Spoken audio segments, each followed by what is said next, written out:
don't even need help. Good evening. Hope all of you are doing well. Tonight we're going to be learning Maseches Succah, Daf Lamed Tes, and as well much of Daf Mem Amud Aleph. And the reason we're overlearning is because I will be out of town on Wednesday. And the plan as of right now, if I can get my act together tomorrow morning and tomorrow night as well, is to learn Sunday, Monday, and Tuesday to overlearn and include Wednesday's Daf as well. There will be no learning.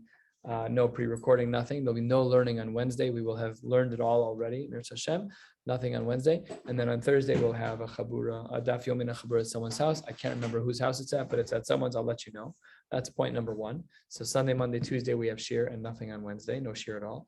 And tomorrow night's shiur will be from Trump Towers. So I will be on Zoom, but we will not be in person. But we will be learning tomorrow night at the same time. I'll try to get a nice background. What? Make Daf Yomi great again. Make Gemara great again. Got to get the G in there. So so that's the story. So Sunday, Monday, Tuesday, live. Monday, live but not in person. Wednesday, nothing. Okay, that's a lot of information. Let's continue. Says the Gemara, we're 6 lines down on Daf Lamed Tes Amud Aleph, finishing off just a little bit of the sugya of Hallel that we had started. And then we're going to move into a sugya about Shemitah, one that theoretically could happen even this year because we're coming up on a Shemitah year, and it does have some significant implications. In fact, our organization, the OU coupled with YU, is putting out a huge splash of halachic information for fruits that are imported that happen to have been grown during that year. If you've seen in Jewel before, they sometimes put up a sign, if the peppers come from Eretz Yisrael, please note that the laws of Shemitah apply. Not that anybody knows what the laws of Shemitah are in Chutz La'aretz. That's one of the reasons we're doing this. Also, what if an American goes to Eretz Yisrael during the year? I remember one of my years in yeshiva, it was a Shemitah year, and I remember seeing every time they peel the cucumber, they saved the peels in a bag until they spoil to the point that it was no longer edible, and only then you have to treat it. It's another level of kedusha. It's mutter to eat perush shvius. The Isra is working the land. We're going to discuss that a little bit tonight. We'll get into that sugya as well. 6 lines down.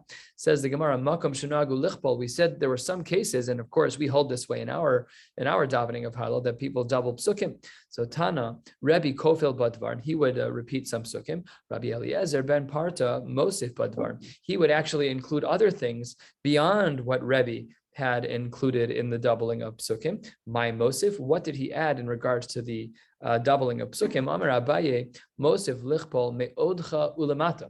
So we repeat that all the time. We sing a song.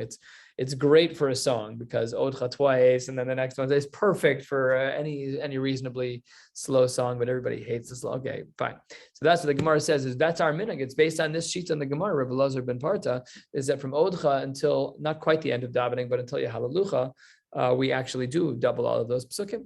Next 2 das, third of the way down. We said in our Mishnah that wherever the minhag is to be mavarech, if it's lavarech, then yavarech, then you make a bracha as well. Amar Abaye lo shanu. Where do we have this that we follow the minhag al makom lo shanu ela la'acharav? That's only true at the closing bracha of Hallel.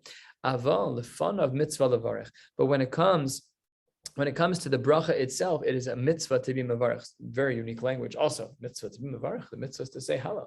So that's a very unique language because normally we only have 2 brachos that we actually consider themselves to be mitzvahs, and certainly on a doraisa level. I guess all other brachos are mitzvahs derabanan, but it's not a complex language, just a little flowery, that there's a mitzvah to be mevarech. The Amar Rav Yehuda, Amar Shmuel, he says, Kol ha-mitzvahs kulan mevarech alein over la'as yasan, because whenever we do a mitzvah, almost always, there are some exceptions to the rule, but in general, when we do a bracha, the halacha is that we make the bracha before we do the mitzvah. This is called over la'as yasan by our talesim. We are supposed to hold them up behind us, but ready to put on. Then we make a bracha. Only upon completion of the bracha do we begin the Tifas Yishmaelim. Lulav and Esrog, let's just talk about our sugya. Esrog upside down, because then you're not Yotzei. Bracha first, flip it over, then you're Yotzei. So that's brachos called over la'as yasan. And just to take the Gemara's language in the middle of Lamed Tes Amud Aleph, called mitzvahs kulan. Whenever we do a mitzvah, mavarech alein over la'as yasan, we always make a bracha first. So here too, when we say halal, there's clearly a mitzvah to say halal under the circumstances. It's a din d'Rabbanan. Can't be a din d'oraisa. All the psukim are all from David HaMelech. It's all Tehillim, so it can't be a din d'oraisa, and it's not a din d'oraisa. But we do have a mitzvah to make a bracha as well. Says the Gemara halfway down, "Umay mashma dehai over lishna de'aktu mehu." Where did they get this word from? That over means before. So the Gemara brings a few text proofs. The Amar Rav Nachman bar Yitzchak tichsiv vayaratz achimotz derech hakikar vayavor sakushi. There was a bit of a race to try and tell David HaMelech that Avshalom had died, and Achimotz went derech hakikar. He went over the flat plains. Vayavor sakushi. He went in front of the other person who was trying to tell him. He went in front of him. So therefore, vayavor means in front of. Therefore, over la'asyas, it means the bracha has to be before. Abai Amar Mehacha, no, pasuk from Yaakov and Esav, who avar lifnehem, that if you read the whole pasuk, this was part of the dramatic story, who avar lifnehem vayishtachu arza sheva pe'amim, that Yaakov bowed down 7 times as he was approaching Esav, ad gishto ad achiv. So here as well, avor, he went in front of them. Therefore, the word avar means in front of. And lastly, yibaisema mehacha vayavor malkam lifnehem. There too, the language of Ayavor means in front of. That brings us to the new Mishnah, 2/3 of the way down Lamed Testament Aleph. The Mishnah writes, switching gears in regards to the overarching context, of course, it's still connected to the halachos of Sukkah. But what we're going to be talking about is what happens if a person is going to be buying their Daled Minim from an Am Ha'aretz during a Shemitah year. And that's mamish what could happen this year. This coming Sukkot, if a person buys their Daled Minim, one of the sukkahs we're going to get, okay, I bought it in September, I bought it in October, but when did it grow? We're going to discuss that too. Where are the lines in the sand from when a pre or when lulav or when the hadassim and haravos are considered Tafshin Pei Beis, right, the Shemitah year, or if they're really Tafshin Pei Aleph, in which case there's no concerns of Shemitah at all. So we're going to discuss that as well. But the context of this Mishnah is that we're talking about, I am purchasing from an Am Ha'aretz. And we know that an Am Ha'aretz is chashid on a number of things. One of them is going to be Shemitah.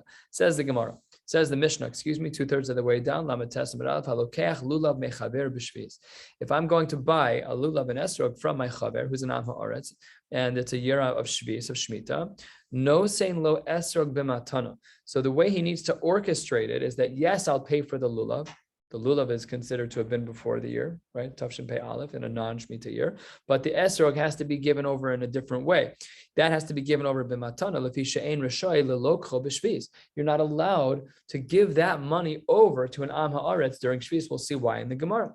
And the Gemara opens, okay, that's a really wonderful idea. But let's say that this businessman who's an Am Ha'aretz, you'd be like, hey, you got to throw in the esrog for free because I am halachos of Shemitah. He doesn't care about the halachos of Shemitah. Not one drop. So says the Gemara, so this is what's going to happen. It's not theoretical. You go to the Am Ha'aretz, like, I'm going to buy the lulav, but because it's Shemitah, you got to throw in the esrog. So what happens? He doesn't want to throw it in just free. So says the Gemara, you as the buyer have to have the following mindset. So let's say your lulav is $50, and let's say your esrog is $50. So in your head, you say, here's $100 for the esrog, right? You kind of for the lulav, right? I'm going to overpay you for the lulav, as it were, and you're going to give me the esrog for free. Okay, it's a ha'arama of sorts, but it's in order to make sure that the money that's given over to that person is not money that paid for a Shemitah item. Says the Gemara, why? Let him just drop the $50 on the esrog as well. What's the big deal?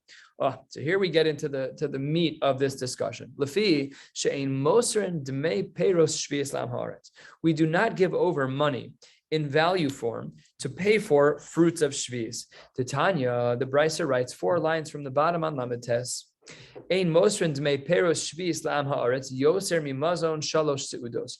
Because the halacha is that when you have money that pays for fruit and shvius, the halacha is that it can only be used for a certain minimal core set of things, such as sustaining yourself. But you wanted to put it in and invest in the stock market, that money, you're not allowed to do that. The money that pays for peiros shvius has restrictions on it. But because the Am Ha'aretz is not going to be cautious about that, we have to be concerned about lifnei iver lo sitein michshol. This is a din in the Torah that you're not allowed to do these things, and that the psukim are quoted in Rashi here. If you take a look at Rashi, Dibur Hamaschil, it's about a little more than halfway down, ein mosrin dmei peiros, that we don't give money over to the Am Ha'aretz, dehatorah amra le'achla below l'schora. that it has to be that it's for food purposes. And if you look at the very end of Rashi, Rashi says,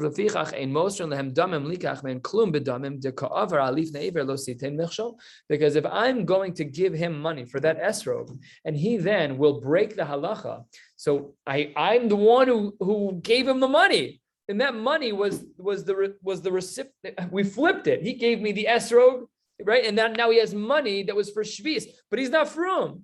So this raises a lot of shilas in halacha. Just in general, if we have halacha and shulchan aruch, can you give bread to someone who you know isn't going to wash until yadayim, and he isn't going to bench? And the big sukkah in Maseches of Odazar, Bachadi Iber Denara Treber, all these shilas that come up, really a whole slew of them.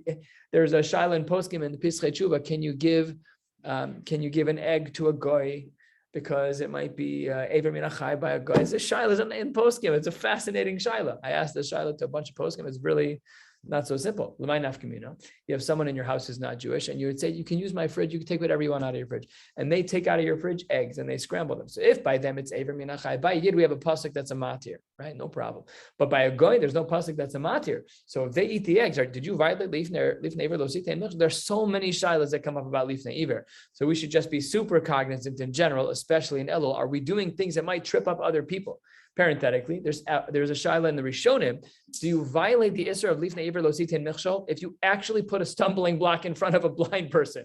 That's a shaila in halacha, because the pasuk is always learned in its homily form of like the halachic lens, not like you're really rude and you actually put a cinder block in front of a blind person. So that's a discussion, not here, but it's discussion as well. Anyways, that's what the Gemara is concerned about over here, is that if I'm buying an esrog from a year of Shvis, the money that I give in order to pay for the esrog, there's a set of halachos on that. It's la'achla v'lo l'schora, as Rashi quotes the drasha.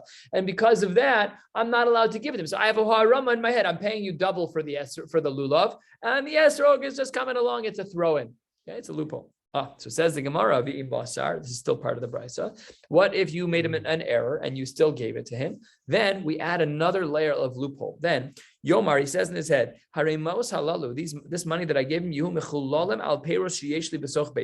I'm going to move over the halachic status of that money which I gave him, and I'm going to put it onto fruits in my house. Now the money that this guy has is chulin, but the fruits in my house are shvius, even though they weren't shvius initially. I'm transferring over the status. Top of Lamed Testament base. Unbelievable how far we go, and amazing that this works. This last one is a little more like mental gymnastics, and we need to understand the mechanics of it. It's more complicated, and the Rishonim do dig in a little bit. Rashi discusses this at the top. Rashi, the Ramas Chaluva. You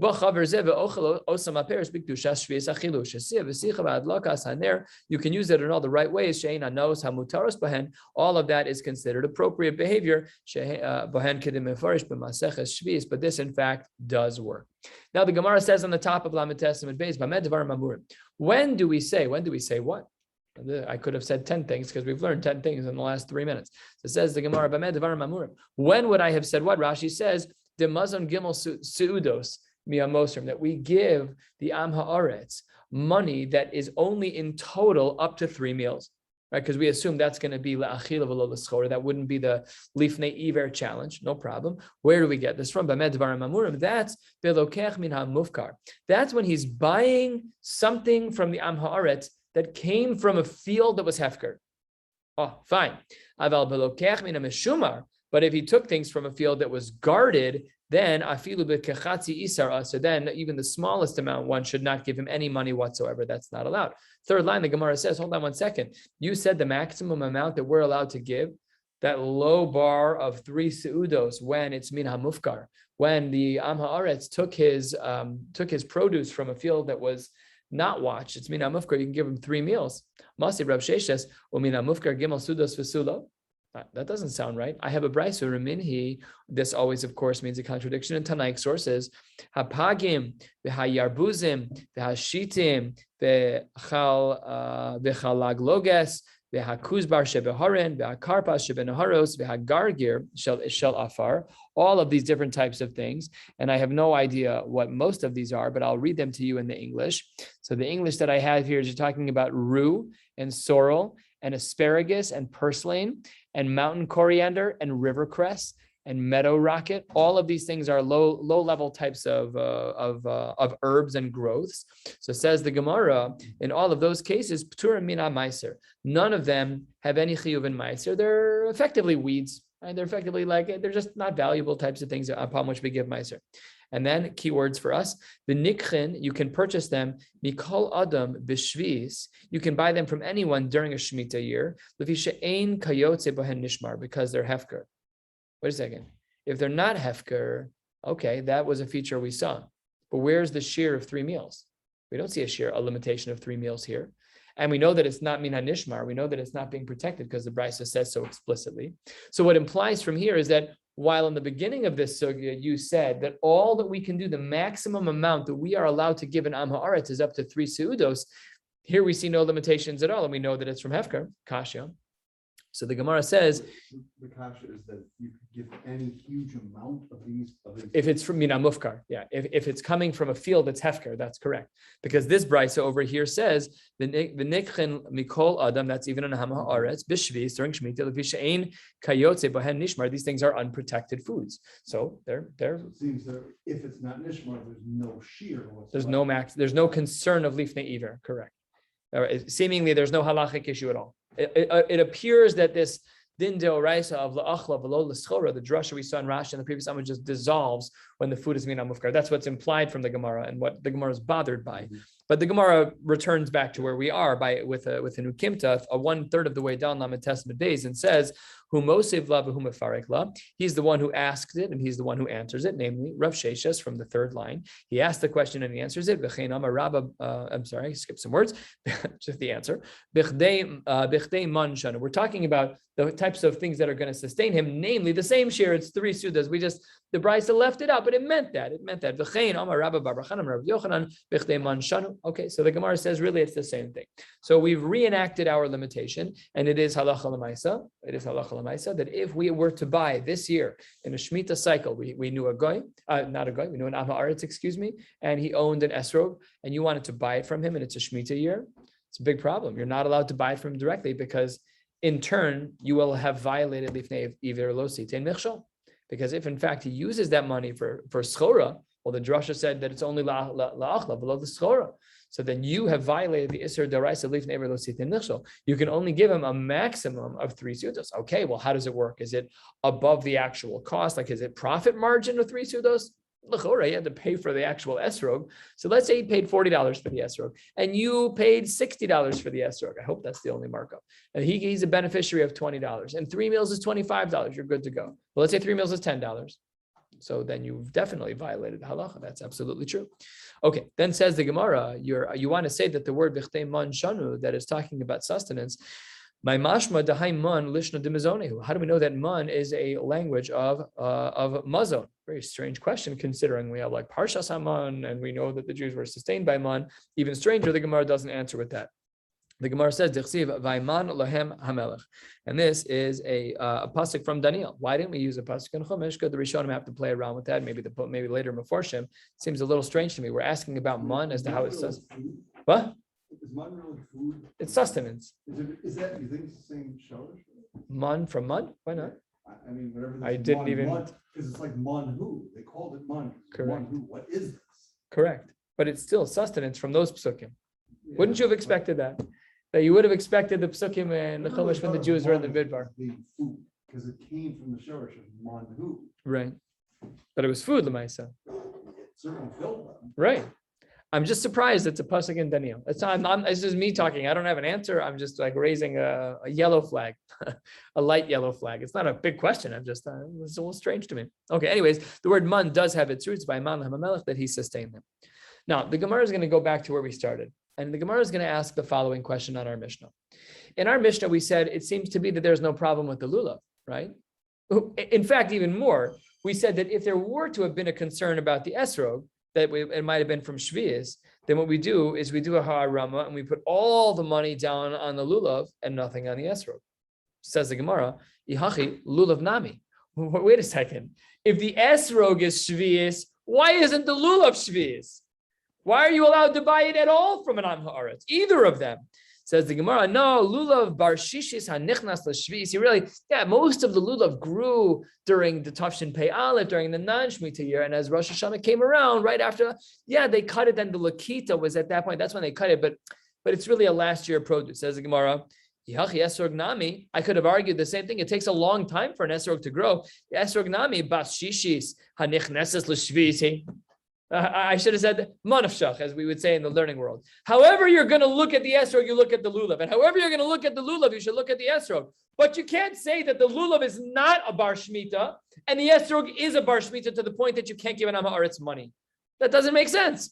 So the Gemara says there is a difference between lulav and an esrog. Esrog basar lekita azlinan. We have a special din by esrog, which does not apply by lulav. That when it comes to esrog, we look at the time that it's plucked. Masha'ain came with the lulav. We look at it when the primary growth took place. So now already we're going to be splitting hairs in some way as to how did that work. So we're going to see what the general rules are. I asked the Gemara, you're saying esrog is by lekita. That's not what a lot of the Tanaim said. V'habein Rabban Gamliel, ubein Rabbi Eliezer, le'inyan shvius, esrog basar chanata azlinan. We normally look at an esrog as it relates to chanata. Chanata is the halachic moment when a fruit becomes a fruit. It goes from a little bud on the tree to a fruit. When does this happen? When the leaves that are surrounding the beginnings of the tree fall off, then it is a fruit. Whenever that happens, that happens. So when would that be here? Chanata that's in Tafshin Pei Aleph. That's in the non-Shemitah year because it's earlier. That's and then says the Gemara quoting a Mishnah. Ditznan, we have a Mishnah. Esrog shavel ilan begimel drachim. An esrog is similar to a tree in three ways. Ule yerek bederech echad, and similar to vegetables in one way. Shavel ilan begimel drachim. We know that the esrog is similar to a tree in three ways. Leorla, that there's an isra of achila for the first 3 years, just like a regular tree. Ule revoy, that in the 4th year we treat those pears, they're mutter to eat, but they should be eaten in Yerushalayim, much like Meiser Sheni. Ule shvius, that it's treated like that for shvius, that we follow chanata. Ule yerek b'derech echad, and how is it similar to a yerek, to a vegetable? Shebeshas lekitaso isuro direi Rabban Gamliel, that when it is plucked, that's when we look at Meiser. Rabbi Eliezer Omer, esrog shavel le'ilan l'chol davar. Now, no matter how you cut these shitas, Rabbi Eliezer and Rabban Gamliel, it seems to be that an esrog is similar to all other trees in regards to the moment of chanata. That's how we determine when an esrog is an esrog. So then, I don't understand. How is it that you can answer our question 5 lines from the bottom of Lamed Testament base by saying esrog basar lekita azlinan? None of the Tanaim seem to say what you're trying to say. You're trying to say, how can lulav and esrog be different? Hooray, they both, by and large, grew before the year of Shemitah. And now the year of Shemitah comes along and you say, wait, lulav and esrog are different. Lulav, it's mostly b'shishis, it's mostly in the 6th year. But the esrog, no, basar lekita azlinan, it's only when it's plucked. How can you say that? All of these Tanaim say it's after chanata, it's after the moment it becomes a fruit. So that doesn't even work. That was for sure in the non-Shemitah year. So says the Gemara, you're right. And therefore it must be that there's another shita in the Tanaim. Who, the Amar Ki Haitana, the shita the Tana of our Mishnah, who definitely distinguishes between a lulav and an esrog, to the point that in our Mishnah he says, put all your quarters down on the lulav and take the esrog for free. He's coming up with this whole loophole. Says the Gemara, who the Amar Ki Haitana? The Tanya, the Brisa writes 3 lines down, Mem Amud Aleph. Amar Rabbi Yossi, Avtolmos Hei Mishum Chamisha Zakenim. Avtolmos gave testimony about 5 of the elders. Esrog Achar Lakita Lemaiser. We follow an esrog, not as it relates to our conversation about shvis, as it relates to Meiser. When do we measure the 10%? It's after Lakita by plucking. It's not by Chanata. Fine. And then V'Rabosenu Nimnu Be'usha, the rabbis came along and they added 1 gzeira in Usha, Ve'amru, Bein Lemaiser, Bein L'Shviz. Out of the blue? How does that work? So says the Gemara, Shviz man dekar shmei. Why are you saying that? The rabbis were only talking about Meiser. Why are you throwing in Shviz? They weren't even talking about this. Meiser is every year. We all have to give Meiser all the time. You just threw in the once in 7 year factor that they weren't even talking about. Where did you get that from? So it says the Gemara, Shvis man the Karshmei, answers the Gemara, you're absolutely right. And the brisa that we just learned about Avtolmos and about the rabbis, and where the rabbis came in and said that we always follow the Zman Lakita, Bein Lemaiser, Bein L'Shvis, Chasure, Mechzer, Avahachik, Tani, 7 lines down, Mem Amud Aleph. Here is really how that brisa should have been read. Esrog, Achar Lakita Lemaisar, Achar Chanota L'Shvis. That's really what the brisa should have said. Really, the Shita of in the beginning of the brisa on the third, fourth line of this page, where it said Amar Rav Yossi of Talmos Heid Mishum Chamisha Zakenim Esrog Achar Lakita Lemaisar. We're missing words, and Achar Chanota L'Shvis. Those words were missing. We add them here.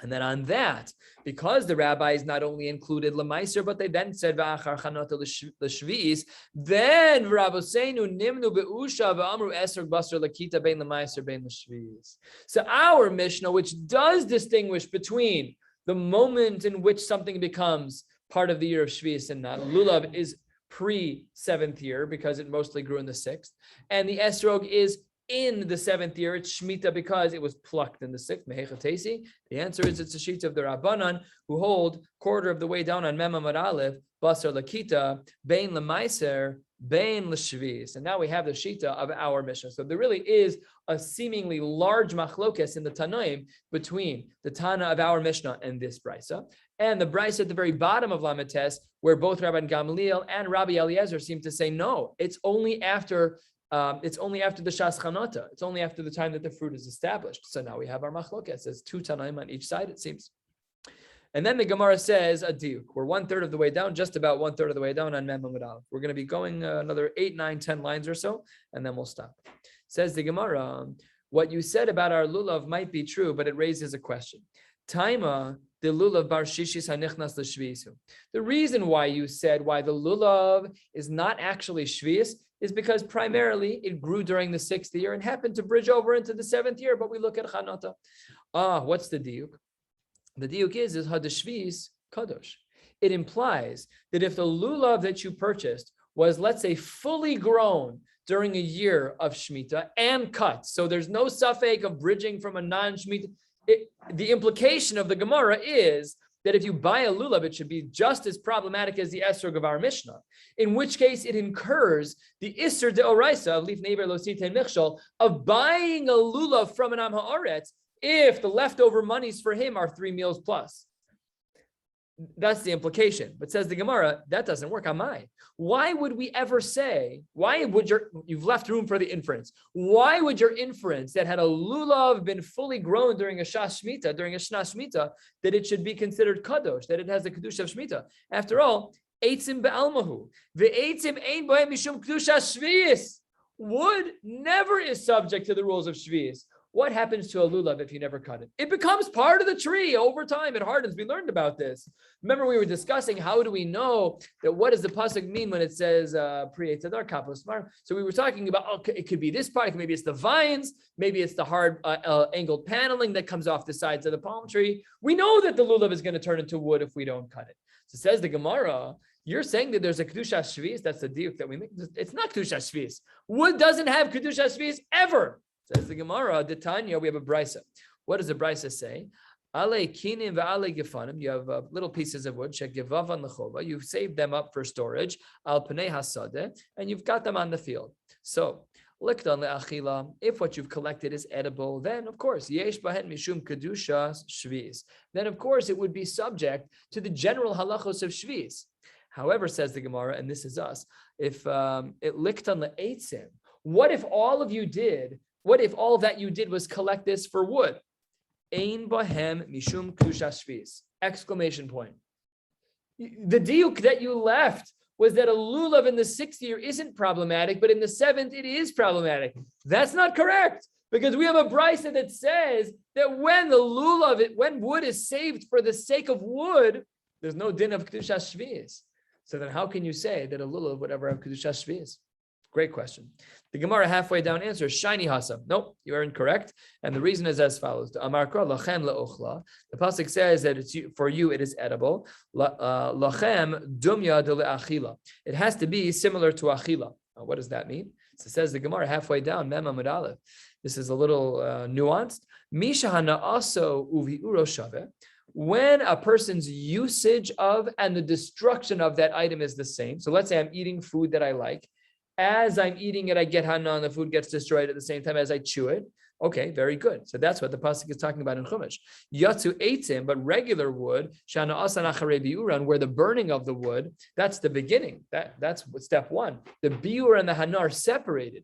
When you eat a food, the biur, the destruction of the food, and the hana and the benefit is in the same moment. But by wood, when you burn it, what's the best part of a fire? The embers at the bottom. So when you start burning the wood, that's the biur. But the hana, the actual benefit of the wood, is later. So that's true. What about a lulav?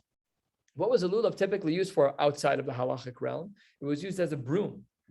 So say the Meforshim here that when you are sweeping the floor, your hana is at the same time that you're slowly degrading the lulav. We know this from our brooms that are not much better than lulavim. They still are not so great. Sometimes the little things, they kick up at 45 degrees. Sometimes they get stuck on things. So says the Gemara, a lulav is different. And because a lulav is not regular wood in that way, so therefore it is potentially subject to the dinim of shvius. One last little section and then we'll stop. Wait a second, there's some wood that has so much oil saturated in them that their use is to be used as a torch. And if it's used as a torch, then the hana, what you're benefiting from, and the biur, the consumption of the wood, is at the same time. Maybe we should say that we should learn from there instead. We don't do that. We don't split hairs when it comes to types of wood. We just look at wood in general instead and say that stam eitzim lahasaka hein omdin, that most wood is used for burning, and therefore we're able to make our diuk about lulav because most wood, the biur and the hana, are in separate moments. The biur is first, and the embers come later. We're going to stop right here, 2/3 of the way down. The eitzim lahasaka, and we'll pick up tomorrow night on Zoom only, right here, and in Yirtzeh Hashem, we will learn a blot and a half. Yeah, that should help us. All right, wishing you all a beautiful night. Ruchim to you. I thought Shmita never